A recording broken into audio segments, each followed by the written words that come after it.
Misteri di balik jam tua. Di sebuah kota kecil yang dikelilingi hutan lebat, terdapat sebuah rumah tua dengan jam besar di ruang tengahnya. Jam itu telah berhenti berdetak sejak bertahun-tahun yang lalu, menunjukkan waktu yang selalu sama, pukul 10.15 malam. Rumah itu milik seorang kolektor antik bernama Pak Wira, yang ditemukan tewas secara misterius seminggu sebelumnya. Detektif Arya, seorang penyelidik yang dikenal karena kecerdasannya, dipanggil untuk menyelidiki kasus ini. Kasus Pak Wira tidak biasa. Tidak ada tanda-tanda perlawanan, pintu dan jendela terkunci dari dalam, dan tidak ada yang diambil dari rumah itu. Arya mulai memeriksa jam tua yang berhenti itu. Ia merasa ada sesuatu yang aneh. Di balik kacanya yang retak, ada bekas goresan kecil yang sepertinya disengaja. Goresan itu membentuk angka 1919. Arya berpikir ini bukan kebetulan. Angka itu mungkin petunjuk. Selama penyelidikan, ia berbicara dengan para tetangga. Seorang wanita tua bernama Bu Sari mengaku pernah mendengar suara langkah kaki di rumah itu pada malam kematian Pak Wira, tepat pukul 10.15 malam. Tetapi tidak ada yang terlihat keluar dari rumah. Arya menemukan dokumen tua di meja kerja Pak Wira yang mengungkapkan bahwa jam itu adalah hadiah dari seorang teman lama, Damar, yang menghilang secara misterius 30 tahun lalu. Di dalam dokumen tersebut ada tulisan samar, "Waktu akan membuka segalanya." Dengan rasa penasaran, Arya mencoba memutar jarum jam ke angka 10.15. Saat ia melakukannya, terdengar bunyi klik dari dalam jam. Pintu kecil di belakang jam terbuka, memperlihatkan sebuah kotak logam berkarat. Di dalamnya terdapat foto-foto Damar bersama Pak Wira dan sebuah catatan bertuliskan, "Aku tahu kau mengkhianatiku. Akhirnya, waktu berpihak padaku." Arya menyadari bahwa kasus ini mungkin melibatkan dendam lama. Tetapi bagaimana Damar yang sudah hilang selama 3 dekade bisa menjadi pelaku? Apakah ia masih hidup? Atau ada orang lain yang melanjutkan balas dendamnya? Jawaban atas misteri ini masih tergantung pada satu hal yang belum ditemukan, dan Arya harus berpacu dengan waktu untuk mengungkap kebenaran sebelum korban berikutnya jatuh. Arya kembali memeriksa foto-foto yang ditemukan di dalam kotak. Salah satu foto menarik perhatiannya.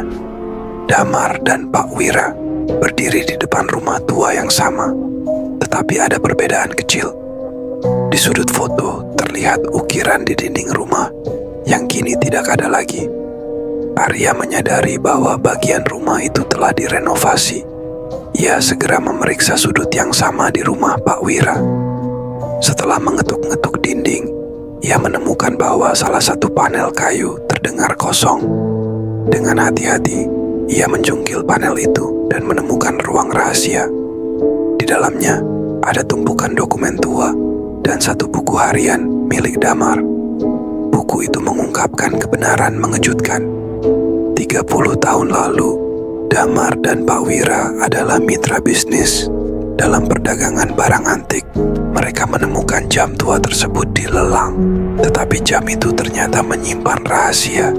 Sebuah peta yang menunjukkan lokasi tempat penyimpanan barang-barang berharga dari masa kolonial. Pak Wira didorong oleh keserakahan mengkhianati Damar. Ia menyembunyikan peta itu di dalam jam dan menyingkirkan Damar agar rahasia itu tetap aman. Namun, Damar tidak sepenuhnya lenyap. Dalam buku hariannya, ia menulis, "Jika aku tidak bisa mendapatkan keadilan saat hidup, biarlah kematian menjadi senjataku." Tulisannya berhenti di situ, tanpa penjelasan lebih lanjut. Arya merasa sesuatu mulai masuk akal. Damar mungkin telah meninggalkan rencana balas dendam sebelum ia menghilang. Tapi bagaimana rencana itu dieksekusi setelah bertahun-tahun? Ketika Arya membaca lebih jauh, ia menemukan bahwa Pak Wira sering menerima surat misterius sebelum kematiannya.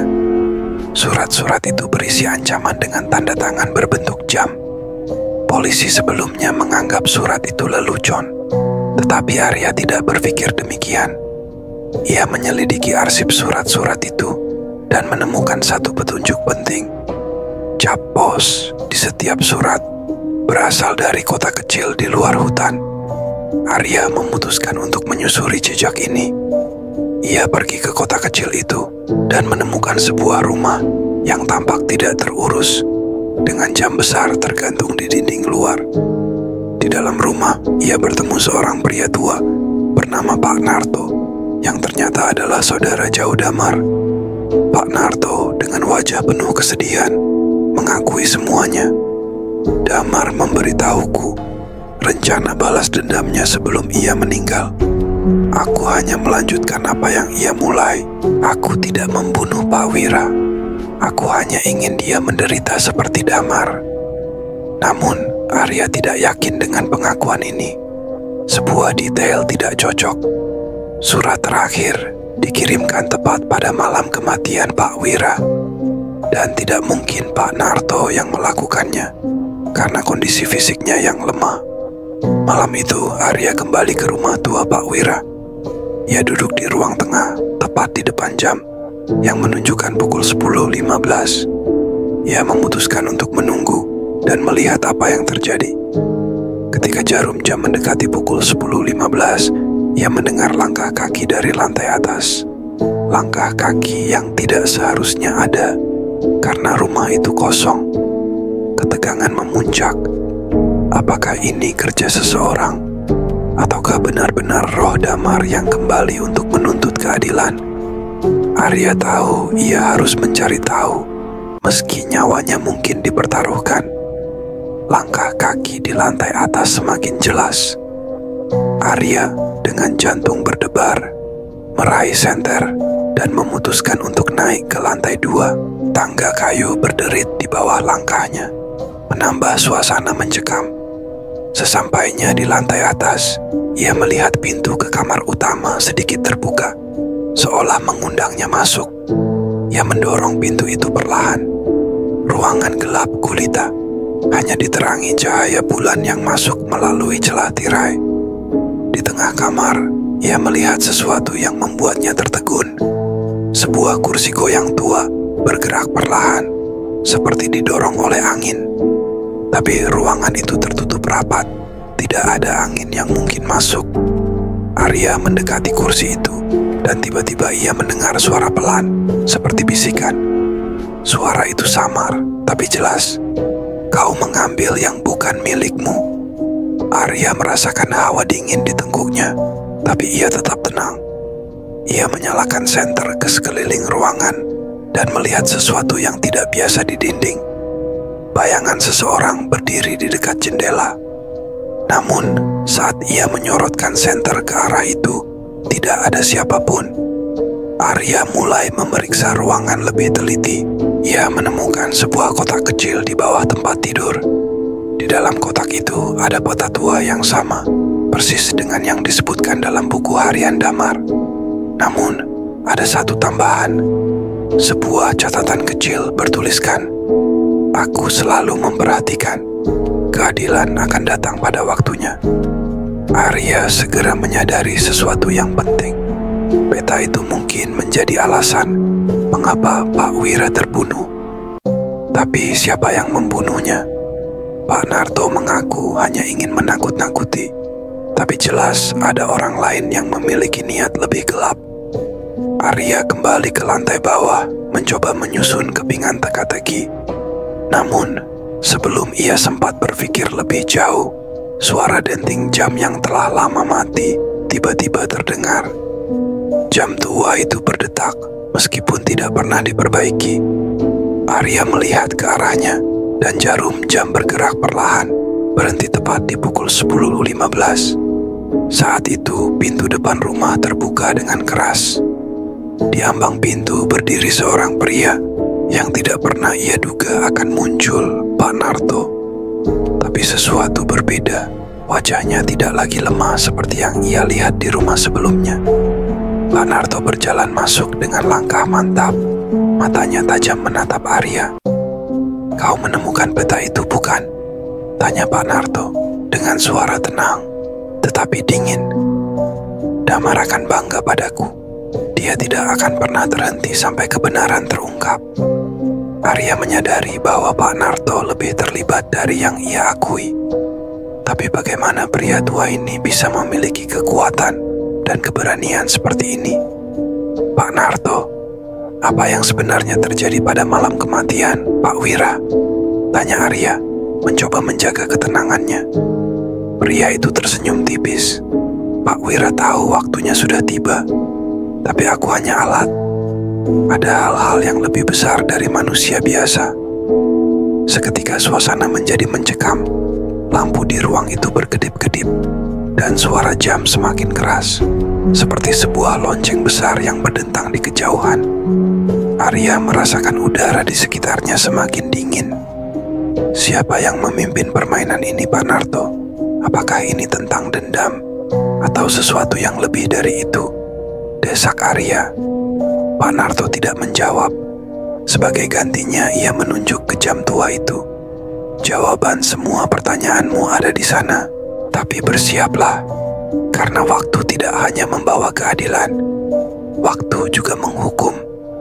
Saat Arya mendekati jam itu untuk menyelidiki lebih jauh, ia mendengar suara langkah kaki lain. Kali ini, langkah itu terdengar lebih berat, lebih menyeramkan. Dari bayangan di sudut ruangan muncul siluet seseorang yang seharusnya sudah lama mati. Apakah itu Damar?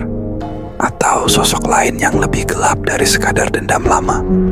Arya tahu, ia hanya punya sedikit waktu untuk bertahan hidup dan menemukan kebenaran. Arya menatap siluet di sudut ruangan dengan napas tertahan. Sosok itu melangkah perlahan keluar dari bayangan, menampakkan diri. Itu adalah seorang pria berwajah tirus, dengan mata yang tajam dan dingin. Wajah yang identik dengan foto Damar yang dilihat Arya sebelumnya. Tetapi, bagaimana mungkin?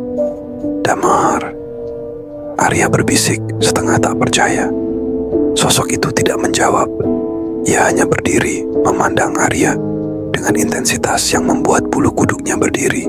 Pak Narto yang sebelumnya tampak percaya diri, tiba-tiba tampak ketakutan.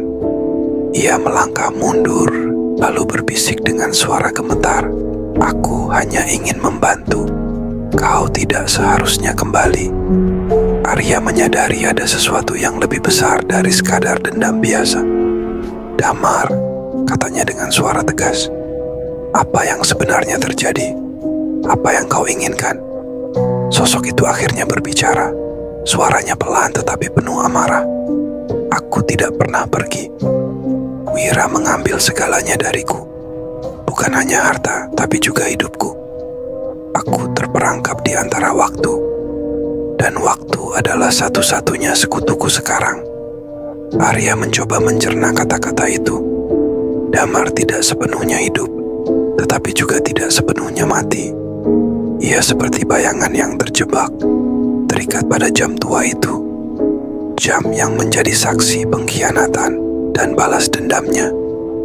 Pak Narto tiba-tiba berlutut. Air mata mengalir di wajahnya. "Maafkan aku, Damar. Aku hanya ingin keadilan untukmu. Aku tidak pernah bermaksud melukai siapapun." Damar menatapnya dengan dingin. "Keadilan tidak cukup. Aku ingin mereka merasakan penderitaan yang sama." Arya melihat peluang. Ia tahu Damar terikat pada jam itu, mungkin sebagai semacam jangkar spiritual. "Damar," katanya, mencoba mengalihkan perhatiannya. "Apa yang kau lakukan tidak akan mengubah apapun. Pak Wira sudah mati, dan dendammu hanya meninggalkan kehancuran." Sosok itu mendekat ke Arya. Wajahnya kini hanya beberapa inci dari wajahnya. "Kau tidak mengerti. Waktu tidak pernah melupakan, dan sekarang waktumu sudah habis." Tiba-tiba, lampu di ruangan itu padam sepenuhnya, menyisakan hanya kegelapan dan suara detik jam yang semakin keras. Arya meraih peta yang ia temukan sebelumnya. dan berteriak, "Jika waktu adalah sekutumu, maka tunjukkan kebenarannya. Tunjukkan tempat ini." Sebuah angin kencang menerpa ruangan, membuat dokumen dan benda-benda di rumah itu berterbangan. Jarum jam tua mulai berputar dengan cepat, lalu berhenti tiba-tiba. Pukul 3 pagi. Ketika lampu kembali menyala, Damar tidak lagi terlihat. Pak Narto pingsan di lantai, sementara jam tua itu hancur. Kaca depannya pecah menjadi serpihan kecil. Arya menghela napas panjang. Ia tahu bahwa ini belum sepenuhnya selesai. Namun, ia memiliki petunjuk penting, peta itu. Ia yakin jika ia bisa menemukan tempat yang ditunjukkan oleh peta, ia mungkin bisa mengakhiri siklus dendam dan balas dendam ini. Beberapa bulan kemudian, Arya berdiri di sebuah gua tua yang tersembunyi di tengah hutan. Dengan menggunakan peta, ia menemukan pintu masuk ke sebuah ruangan yang dipenuhi peti-peti harta berdebu. Di salah satu sudut ruangan itu, ia menemukan sebuah benda aneh, jam kecil yang mirip dengan jam tua di rumah Pak Wira. Jam itu berdetak meskipun seharusnya tidak mungkin. Jarumnya berhenti di pukul 10.15. Arya menatap jam itu dengan perasaan campur aduk. Ia tahu, selama jam itu masih berdetak, dendam Damar mungkin belum sepenuhnya padam. Tamat.